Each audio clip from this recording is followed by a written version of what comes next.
Coucou, salut les Mimi. J'espère que vous allez bien. J'espère que vous allez vraiment bien dans ces moments difficiles. Ces moments où le monde va mal. Je dis bien, le monde entier va mal.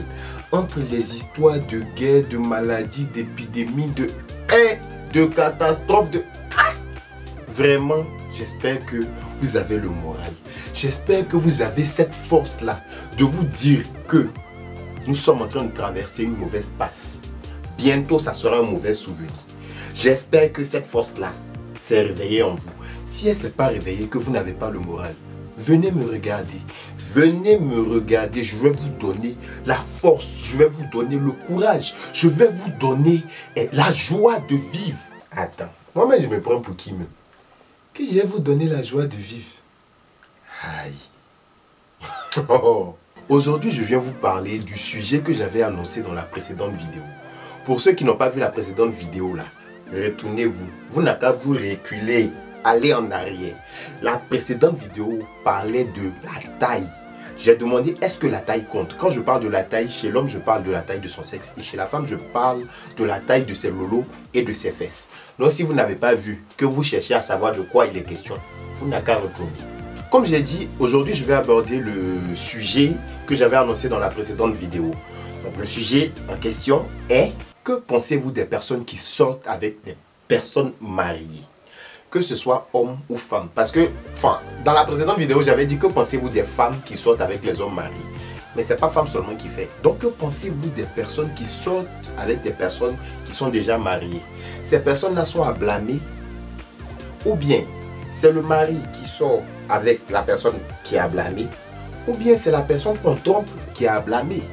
Bon, pour ceux qui ne savent pas, en fait, c'est des sujets que je fais sur Snapchat. C'est des sujets que je fais avec ma communauté de Snap. Enfin, je donne un sujet, on interagit et puis par la suite, moi, je fais une synthèse que je mets sur YouTube.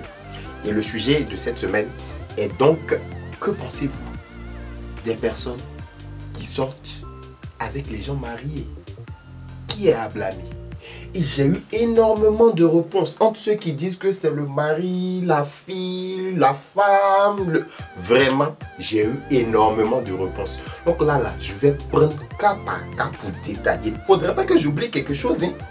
Parce que Papa Toya, là, pour faire, là, vraiment, il faut avoir le don, quoi. Mais comment je ne suis pas Papa Toya avant? Donc, je vais faire un effort pour être un peu Papa Toya aujourd'hui, pour pouvoir bien rapporter ce que j'ai reçu comme réponse. On va commencer par la Chiza, genre celle qui sort avec l'homme marié, ou bien le Chizo, celui qui sort avec la femme mariée. Parce que oui, c'est pas seulement femme qui sort avec homme marié. Il y a garçon qui sort avec femme mariée, beaucoup même. Mais comme pour nous les garçons là, c'est subtil, on se glorifie pas. Du coup pour nous là, c'est un sous-marin. Les gens pensent que ça n'existe pas, mais il y a autant de filles qui sortent avec des hommes mariés que d'hommes qui sortent avec des femmes mariées. Donc il y a beaucoup d'hommes qui sortent avec des femmes mariées. Donc là, je vais parler pour tout le monde. Concernant la maîtresse ou le maître, c'est vrai, Chizo ou bien Chiza. Bon, concernant la personne qui sort avec la personne mariée là, il y a deux types de réponses. Il y a des gens qui disent que ces personnes-là sont à blâmer et il y a d'autres qui disent que ces personnes-là ne sont pas à blâmer. Et dans les personnes qui disent que ces personnes ne sont pas à blâmer, il y a, je vais vous relever deux exemples. Il y a le premier exemple qui nous dit que souvent quand le marié ou bien la mariée en question vient draguer la fille. Bon, je vais prendre l'exemple des Chiza, parce que c'est l'habitude de voir. Donc, quand le marié vient draguer la Chiza, il ne lui dit pas qu'il est marié. Du coup, elle se jette dans la relation. Et au moment où elle apprend que le monsieur est marié, il est trop tard, il y a déjà des sentiments. Du coup, elle est obligée d'être dans la relation. Et il y a un autre exemple qui dit que souvent, en fait, les hommes mariés, là, ce ne sont pas les gens à problème, quoi. Et en plus, ce sont des bons financeurs. Eux, ils ne cherchent pas à savoir ce que tu fais. Eux, c'est leur plaisir. Et en plus, genre, il y a le côté financier qui est là. Donc, le monsieur subvient aux besoins de la Chiza. Du coup, elle ne peut pas le laisser parce qu'elle est là-bas par nécessité. Donc, elle n'est pas à blâmer, ce n'est pas de sa faute. Et à ceux qui disent que la Chiza, là, on doit la piler, elle est mauvaise, elle est maude, c'est la sorcière, c'est la maudoudou, c'est la chakala. C'est là, dans Kirikou, là, la sorcière de Kirikou, là, c'est elle. Elle sait que l'homme est marié, elle se jette dans la relation, elle est mauvaise, on doit la pimenter. Il y a aussi le groupe de ceux qui disent que c'est la femme qu'on trompe là. C'est elle qui est fautive. Bon, que elle, avant le mariage, elle était bien, elle était chic. Mais depuis elle s'est mariée là, elle est dans le mariage, elle ne sait, elle ne prend plus soin d'elle, elle est là, elle est bizarre, les zouzouwawa, les bobolobo. Du coup, le mari s'en va chercher dehors. Que c'est elle sa faute. Que si elle faisait son shampoing, elle faisait ses nattes, elle faisait ses petits tissages, le mari n'allait pas aller chercher ailleurs. Que c'est parce que elle se néglige que le mari s'en va chercher. Donc c'est elle qui est la fautive. Tout à l'heure, j'avais dit que ce ne sont pas seulement les femmes qu'on trompe. Il y a aussi les garçons qu'on trompe. Vous dites que vous voulez faire émancipation. C'est tout ça là qui est émancipation. De la façon on trompe femme, c'est comme ça on trompe garçon. Donc là, tout le monde est égal. Tout le monde est sur le même pied. Seulement que, mon cher, en tant que gourmet aussi de garçon, c'est lourd. Ah, gourmet de garçon est... Ok. Et il y a le groupe qui accuse le mari.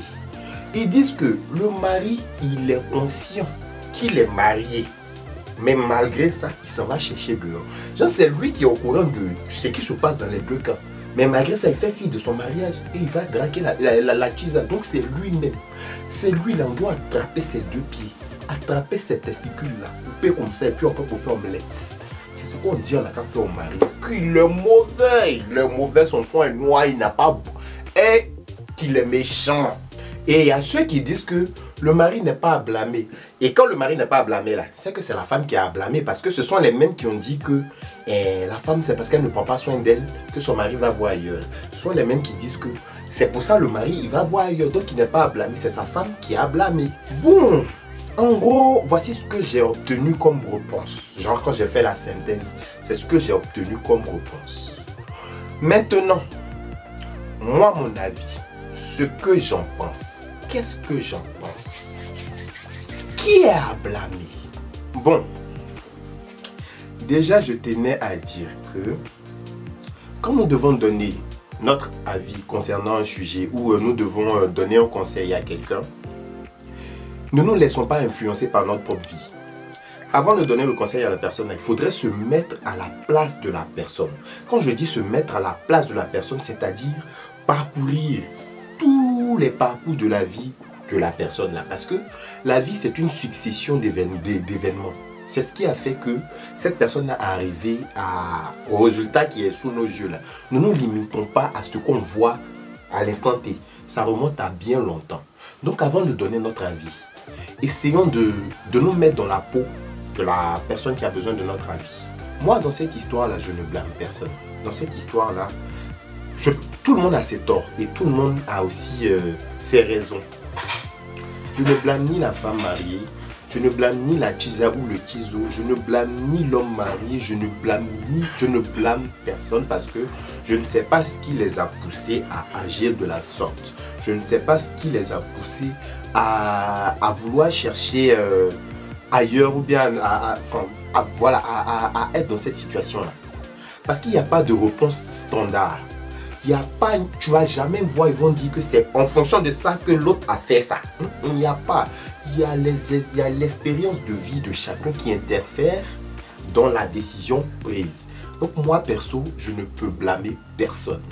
Le conseil que je peux donner aux gens mariés, c'est de communiquer. Même si vous n'êtes pas marié, si tu es en relation avec quelqu'un, la clé, c'est la communication. Communiquez beaucoup, parler beaucoup. Parce que c'est ce qui va faire que vous allez éviter beaucoup de choses aussi.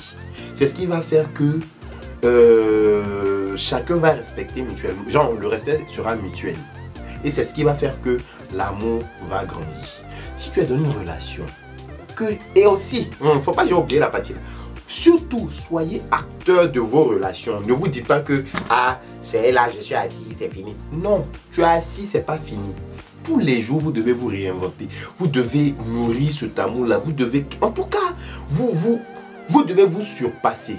Et ce truc-là, il doit être bilatéral. Genre, l'amour, là, c'est bilatéral. C'est pas unilatéral. Si vous voyez que dans votre relation, vous êtes seul à fournir des efforts, que l'autre ne fait rien, mieux vous allez laisser. C'est pas que la personne n'est pas bien. C'est que la personne n'est pas à votre bien, c'est pas la pointure, c'est pas votre pointure. C'est pas la personne qu'il vous faut. Cette personne-là, elle mérite, enfin, elle est compatible avec quelqu'un d'autre. Vous voyez, quand tu es dans une relation que c'est un seul côté là, mieux tu vas te détacher. Mieux. Parce que si tu ne te détaches pas, c'est là que à la longue, il y aura souffrance, il y aura ton péril, c'est que de la souffrance. C'est que de la souffrance. Donc évite ça pendant que tu peux. Pendant que l'amour n'est pas encore lourd là, évite. Évitons de dire non, ça va aller, il va changer ou bien il va changer. Non, ça ne va pas aller. Quand quelque chose tu sais que c'est pas pour toi, tu vois en même temps. Laissez cette histoire de ça va aller. Et puis un truc encore qui est très important, quand vous êtes en relation, n'essayez pas de changer l'autre en ce que vous voulez. Non. Aimez la personne telle qu'elle est. N'essayez pas de forcément pousser la personne à faire des choses que vous voulez. Non. Ça ne peut pas marcher. Si la personne décide elle-même de faire des efforts pour vous, ça c'est un autre cas. Mais si vous lui imposez ça, vraiment votre amour là sera pas très intéressant, quoi. Donc voilà, moi je ne blâme personne. Tout ce que je peux vous dire c'est de communiquer, parler beaucoup et puis essayons d'être un peu tolérants dans la vie là. Essayons d'être un peu tolérants. Quand il y a quelque chose qui se passe, essayons de voir plus loin que le bout de notre nez. Ne restons pas focalisés sur la petite partie de l'affaire là. Cherchons à voir plus loin que ça. Essayons de comprendre pourquoi cette personne a fait ça. Quelles sont les raisons qui ont poussé cette personne à agir de la sorte. En principe, c'est comme ça qu'on doit agir. Donc voilà, c'est quasiment la fin de la vidéo. Ce genre de sujet là, c'est sur Snap que je traite. Si vous voulez participer à ce genre de sujet là, n'hésitez pas à m'ajouter sur Snap, qui est là, Baby Dance Paris. Vous pouvez aussi m'ajouter sur mon Instagram. Mais Instagram là, comme je l'ai dit la dernière fois, c'est pour faire les photos sur Instagram. Je dis que quand tu me vois sur Instagram, tu te dis Chris Brown, non. Entre-temps, c'est un bobo de Yopougon. C'est un bobo de ci. C'est mon désir de Yopougon. Que vous voyez, c'est pas Chris Brown. Tellement sur Insta, je fais le beau. J'ai dit que quand tu me vois sur Insta, tu dis ah, le jeune là, il s'est fait. Attends, tu me soulèves, tu me déposes. Il n'y a rien. Voy. Ajoutez-moi sur Snap ou sur Insta. On va s'éclater, on va s'amuser. J'espère que la vidéo vous a plu. J'espère qu'elle vous aura plu. Si elle vous a plu, vous-même, vous savez ce que vous devez faire. Likez, commentez, partagez. Invitez vos amis à venir s'abonner. Dites-leur que ici est chic. Chacun n'a qu'à venir avec son tabouret. On va tous s'asseoir et puis on va causer. On va discuter. Faites grandir la communauté. Dites que ici, là, la façon c'est chic. Donc, ils vont venir. Nous tous on s'asseoir, discuter autour de l'arbre à palabre. L'arbre à palabre. Et ça me rappelle trop le village. Autour de l'arbre à palabre. Donc j'espère que tout va bien se passer. D'ici là, je vous dis, prenez soin de vous. Surtout ça, faites vraiment attention à vous. Et ne vous mettez pas dans les situations périlleuses. Mettez-vous plutôt, protégez-vous quoi. Faites attention. Pensez à vous, votre vie. Pensez aux gens qui comptent sur vous. Et puis faites attention. Je vous donne donc rendez-vous la semaine... faut pas dire la semaine prochaine. Je vous donne rendez-vous la prochaine fois pour une nouvelle vidéo. Sur ce, à nous la famille.